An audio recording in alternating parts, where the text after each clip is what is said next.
छठी माई हमर पगली हो अपना ससुरा में Music by Gaurav Roshan.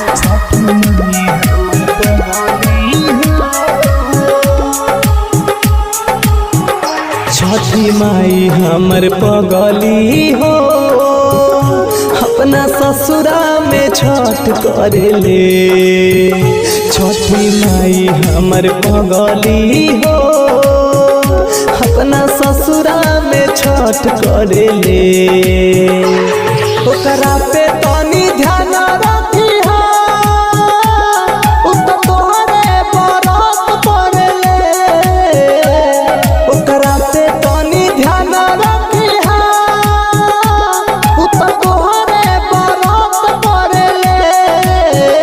छठी माई हमर पगली हो अपना ससुरा में छठ करेले। छठी माई हमर पगली हो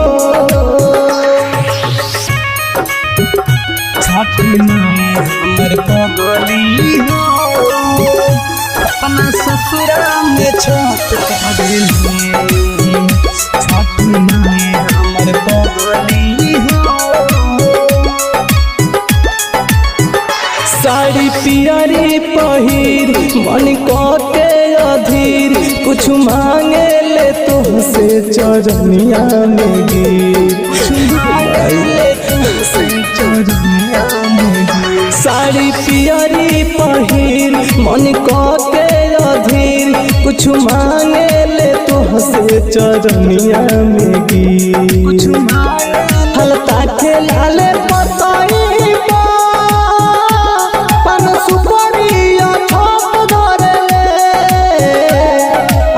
के लाले पतई पन सुपरिया छत धरेले। छठी माई हमर पगली हो अपना ससुरा में छठ करेले।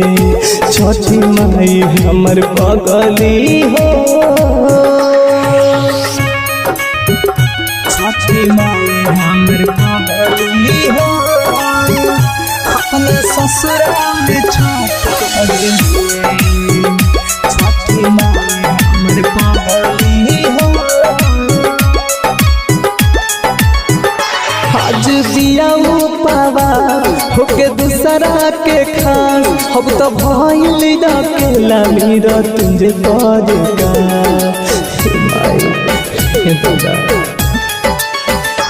आज बिया पावास होके दूसरा के खा अब तो भइल अकेला मेरा तुझे पड़ेगा। अब तो भले वो दूरा बिया हमसे बाकी हमारे से हट पड़ेले। भले वो दूरा बिया हमसे बाकी हमारे से हट पड़ेले। छठी माई हमर पगली हो अपना ससुरा में छठ करेले। छठी माई हमर पगली हो। Bombay Digital Recording Studio, Chapra.